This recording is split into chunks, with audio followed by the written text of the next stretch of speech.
Isn't that a little strange? Isn't that the market being completely irrational? When different asset classes return that vastly different returns. When you currently buy a US government bond, you get around 4.5 to 5.5% per annum.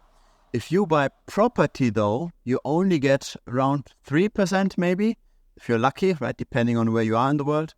If you buy stocks, right, the S&P 500, you get a dividend yield of maybe 1.5%. So by buying stocks, you get a fraction of the annual return compared to buying US bonds. And US bonds are understood to be relatively safe, right? They tend to fluctuate less compared to stocks.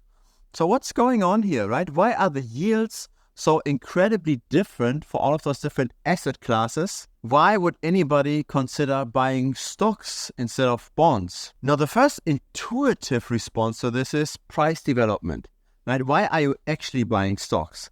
It's not necessarily because of the dividend yield, right? You're buying a stock because you think the price will go up, right? You're getting into Nvidia, not because you hope for the 0 point whatever dividend. You're buying Nvidia because you think the price will double in the next year. But does this argument actually hold? Does it make sense to assume that the S&P 500 is undervalued and that it will appreciate in price much more compared to property, for example? Does it make sense to assume that bond prices are going to underperform everything else, given that interest rates are now so high, right? When interest rates go down, bond prices should be going up because the price of a bond is simply the sum of its future cash flows, right? The present value of its future cash flows. And the higher the interest rate is, the more we have to discount the future cash flow. Thus, when interest rates go down, we have to discount those future cash flows less. Thus, the present value of those future cash flows is higher, right? When interest rates go down, then bond prices go up. Currently, interest rates are comparatively high. People expect at some point for interest rates to go down, and with that declining interest rate, bond prices should go up. So why are bond prices then comparatively low, right? Why do they have such a high yield? Why is nobody buying bonds? Why are so many people preferring stocks over bonds or property over bonds? Now, I believe that markets are way less inefficient than most people think.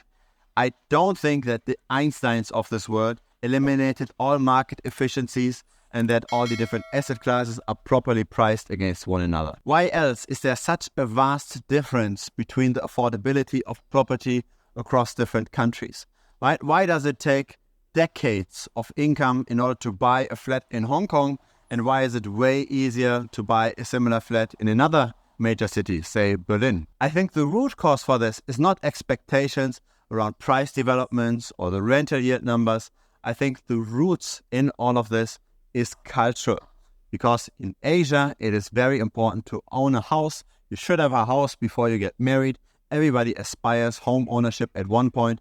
It's very different to Germany, and thus the affordability in Hong Kong is way worse compared to Berlin. And so if we try to be rational, right, if we try to make the perfect risk to reward bets with our portfolio, we should try to get away from all of those cultural norms, right? We should look at what kind of distortions are there in the market that we can exploit, right? Where can we buy something low where a lot of people don't want to buy that thing because it's simply just not hip to buy it, right? When everybody talks down on an asset, maybe there's an opportunity. And if everybody hypes up an asset, maybe it makes sense to sell that asset. So let's talk about the property market, for example, right? What kind of distortions are there in the property market? There's one very obvious distortion, and that is being underwater. As in, when the property prices tend to somewhat decline, right? When they slowly decline, and you did have a lot of transactions during that decline, what happens is that a lot of new buyers have a new reference price. And the reference price in property is super, super important. If you bought a property for $1 million, and that house now goes down by 20%, or let's say even by 30%, right? The house went down by 30% over the span of a few years. You put down 20%. Your down payment was 20%, the price went down by 30%. You are now technically underwater, as in the debt is worth more than the equity that you have in the house. That means if you were to sell that house at that point in time, you would actually have to pay money, because once you sell the house, you would get less money for the sale compared to what you owe on it. So you couldn't settle your entire debt with the sale of the house. That's being underwater. Thus, if a lot of the market is currently underwater in property, we very likely see diminished sales, right? Very few people are going to sell their house because they'd have to pay in order to sell the house. This doesn't sound like a good deal, right? You're getting rid of your house and you even have to pay for getting rid of that house. That doesn't sound very smart, so that's why very few people do this. Thus, the sell pressure tends to diminish once a lot of people are underwater. So it makes sense to have a look at those numbers. Here are the videos that work on YouTube. XRP will be $12,000 guaranteed, or an AI explosion, top 3 cryptos to buy in November. A lot of pushing of greed, that's what gets the clicks. What doesn't get the click is a tutorial on how to make backtests, on how to build those sheets that in the end figure out what historically worked well in the past. The backtest that I often show here on this channel. I still very much enjoy producing this kind of content though. I also share these kinds of sheets, but I don't do it on YouTube. You also get direct access to me. Feel free to check it out. It's thebitcoinstrategy.com. Another distortion in property is interest rates, right? Because most people don't buy the house outright. The vast majority of people buy their property with a mortgage. Thus, the price of money, the interest rate is super important. If you bought a house for low interest rates, you locked in your low interest rates for a long duration, you bought your house and say you're now earning more money and you consider upgrading your house, right? You're considering selling your house and buying something new. But if in the same period of time, interest rates went up a lot, as they recently did, you might actually hold back on selling that house. Because when you now upgrade, you suddenly have to pay those higher interest rates, right? You have to finance with those higher interest rates. So you're getting rid of very low interest rates in order to then buy something with very high interest rates. That doesn't sound very smart as well. At the same time, you also don't get that much house, right? Once you pay more interest for a house, you get way less house for your money, at least for your monthly payments. And so suddenly your monthly payments double, but maybe the quality of your house only goes up by like 30, 40, maybe 50%. That doesn't really seem reasonable, right? It also doesn't really make sense to make that kind of a deal. So when interest rates rise, we also suddenly see much less property transactions. So those are two very real effects on the property market that have nothing to do with rental yield, that have nothing to do with anticipation of future price developments. They have everything to do with past prices and with past shifts in the interest rates. And again, if we allocate our capital, right, we should be mainly caring about yield and about price development.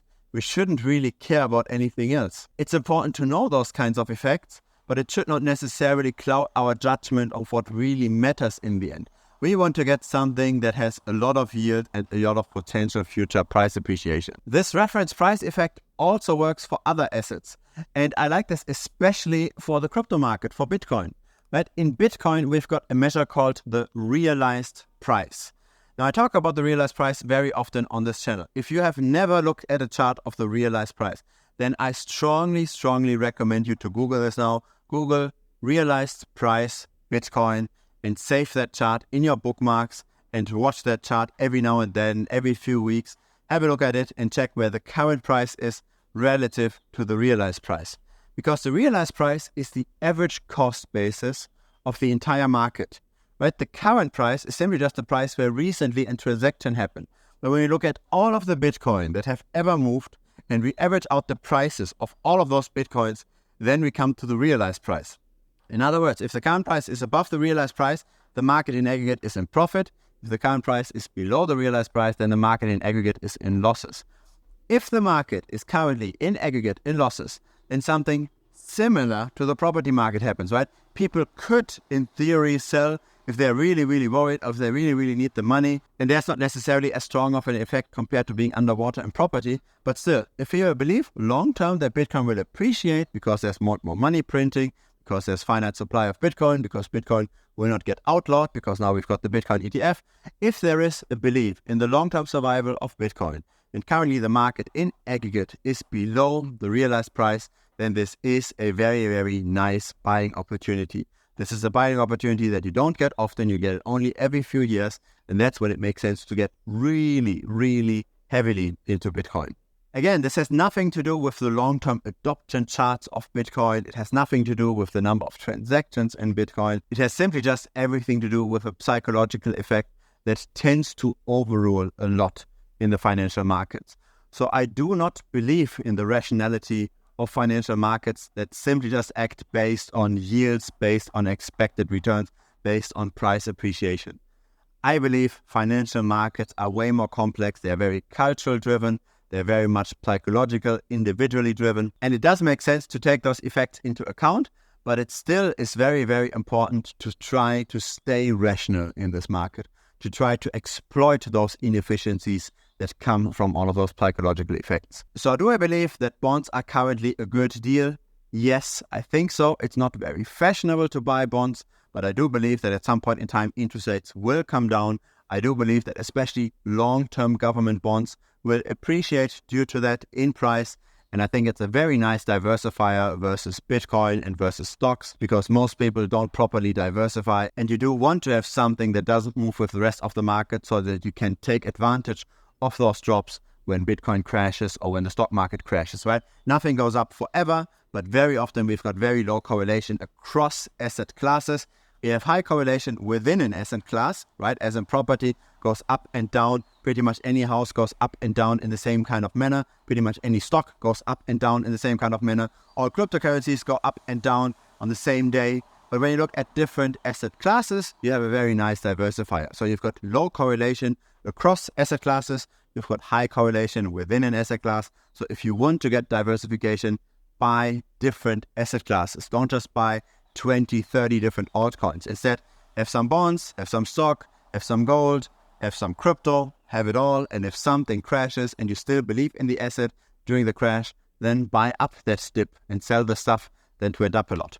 This, I believe, makes a lot of sense. It reduces overall portfolio volatility, and it also maximizes return quite a bit because you can take advantage of those crises in the different markets. If you want to have this channel grow, feel free to give this a like. Feel free to also subscribe in case it's your first time here. There's also a Telegram channel. Feel free to check out the Telegram channel. The link is down below. Looking very much forward to chatting with you on Telegram. Cheers.